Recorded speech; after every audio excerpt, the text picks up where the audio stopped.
I can still vividly recall the instant my life irrevocably shifted, initiated by a statement I never anticipated hearing. Across the dinner table, my wife looked at me with an air of casual indifference and uttered, "I believe we need some time apart for now." Initially, it seemed like a transient spat typical of many couples, where one storms off for a day before returning with an apology. However, there was a chill in her voice that night, a hint of finality. I inquired as to the reason, and she responded immediately. She confessed she had encountered someone who comprehended her better. Those words struck me harder than anything I'd previously encountered. A decade of marriage, countless memories, and apparently one new individual was all it took for her to replace me. I didn't react with anger or debate. Instead, I remained silent as my wife packed a modest suitcase and departed from the house we had constructed together. The door gently shut behind her with a soft click, and in that instant, I felt as though my entire universe had been obliterated. 4 weeks on, I drifted through life like a phantom. My friends tried to console me, my family assured me things would improve, yet everything appeared unreal. Each corner of the house echoed reminders of her: the couch where we enjoyed movies together, the kitchen where she danced while cooking, the balcony where we mapped our future. All felt hollow. I found myself repeating the same question again and again. How could someone who once held me so dearly suddenly treat me as if I mattered not? Yet the most painful revelation wasn't the solitude. It was learning that the man she left for was none other than Adrian Pulla, a familiar face, a business partner I had trusted for years. Adrian wasn't a chance encounter at work or online. He was part of our joint venture we had painstakingly nurtured 5 years back as struggling entrepreneurs. I poured the majority of my savings into our venture, with Adrian managing the operational aspect while I concentrated on clients and strategy. As time passed, our company expanded beyond what we initially anticipated. In a short span, we employed numerous staff members, opened several offices, and secured contracts with corporations that seemed unlikely for us to work with at first. Adrian was not merely my business partner, he was my friend. Therefore, the revelation that my wife had left me for him felt almost surreal. The truth unfolded gradually. Initially, she denied any involvement. She maintained they were just having conversations and nothing substantial had occurred yet. However, as I reflected on the previous year of my marriage, events started to fall into place. The late nights, which she claimed were due to work. The mandatory business meetings that Adrian pressured her to attend, even though she didn't work for our company. Their unusual behavior around each other when we were present in the same room. I had placed complete trust in both of them, and my faith had left me blinded. Ultimately, my spouse ceased feigning innocence. She confessed she had been involved with Adrian for a considerable duration prior to requesting separation. According to her account, they had developed affection. Instead of conveying it as a tragic event in my life, she portrayed it as a romantic tale. Upon hearing this revelation, I anticipated experiencing fury, but instead, I felt something more chilling, more sinister. This realization struck me. While they believed they had effectively concealed their affair, they had underestimated one crucial factor: me. The company Adrian and I co-founded was not merely a commercial venture. It was meticulously constructed by me from the outset. Although Adrian took care of daily operations, I always oversaw the financial aspects as well as the ownership agreements. On paper, we were both equal partners, each holding 50%, but the company's structure granted me substantial control over critical decisions in reality. I hadn't employed that power before as I trusted him. However, shattered trust transforms everything. A couple of weeks following my wife's departure, Adrian proposed lunch. He seemed uneasy, deliberately avoiding eye contact, evidently aware that I was cognizant of his affair. He endeavored to portray the situation as an unintended occurrence.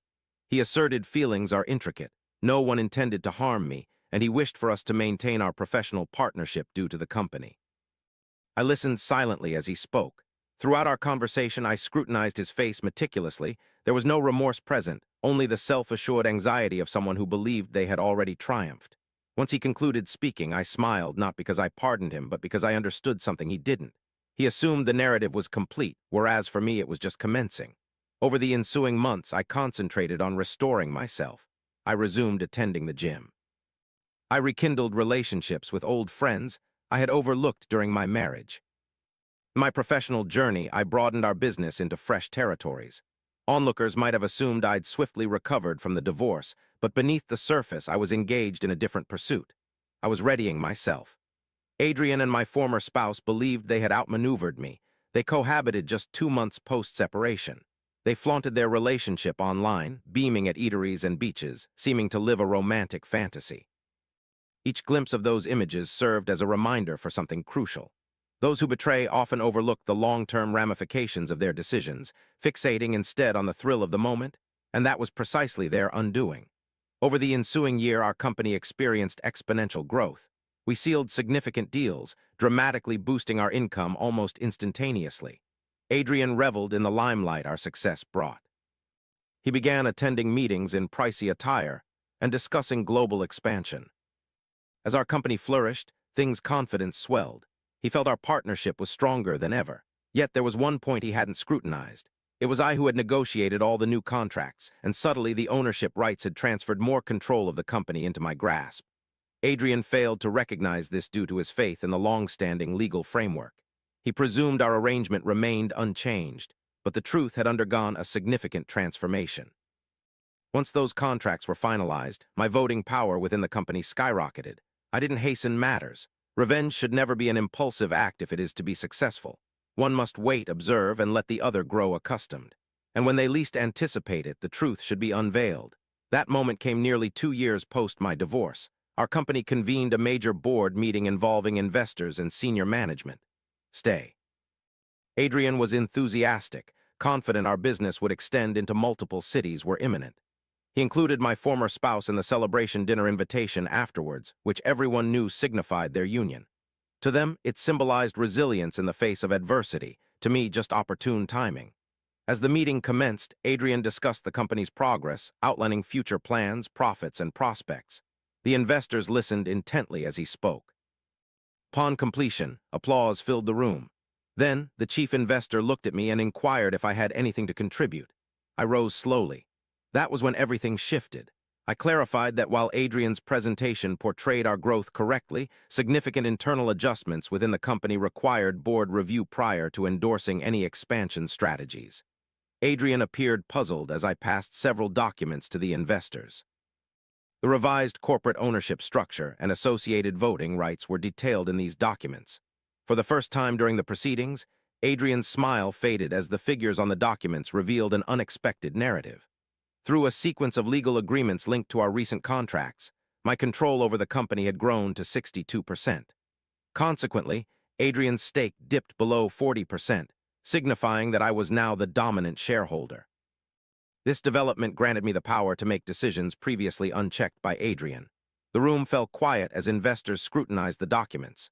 Attempting to intervene, Adrian protested, claiming there must be an error. However, the legal team affirmed the validity of each contract, all duly signed with Adrian's approval months prior. It merely seemed that he had failed to comprehend the implications of those agreements. The lead investor then posed the crucial question of the meeting. Regarding this altered setup, you're wondering about suggested alterations. I looked straight at Adrian before responding. In under 5 minutes, what I said next could terminate his career. My proposition is to reorganize the company's leadership. The investors inquired about my intentions. I made it clear that such a move would involve relieving Adrian of operational responsibilities. Legally, with my majority ownership and the board's backing, I held the power to replace him as managing partner. The investors consented swiftly. They prioritized stability and long-term development over personal relationships. From their viewpoint, the choice was straightforward. Adrian was out. By meeting's end, he had lost a position he thought would secure his wealth for life. However, the tale didn't conclude there. For Adrian, as he stormed out of that room, filled with rage and humiliation, realization struck him that something more awaited him outside. My former spouse sat in the lobby throughout the event, anticipating celebrating Adrian's triumph. Instead, she observed him approaching her with an expression of a man who had just seen his future crumble. Later that night, I received my first message from her in nearly a year. She expressed her desire to converse. I contemplated ignoring it. However, curiosity led me to accept the meeting. When we sat opposite each other at a small cafe, she appeared distinct from the woman who had left our house with unwavering confidence. After some awkward moments of silence, she eventually spoke. She revealed that Adrian had confided in her everything. She shared that she hadn't anticipated things turning out this way. And then she uttered words that might have held meaning for me at one point. She apologized. However, by that juncture, I had already moved forward. From the union itself, not merely its dissolution, as the most potent reprisal against deceit is not annihilating those who harmed you. It's constructing a life so robust that their actions become insignificant. I drained my coffee, rose from the table, and bid her well. Then I departed, and for the first time in a long while I felt utterly liberated.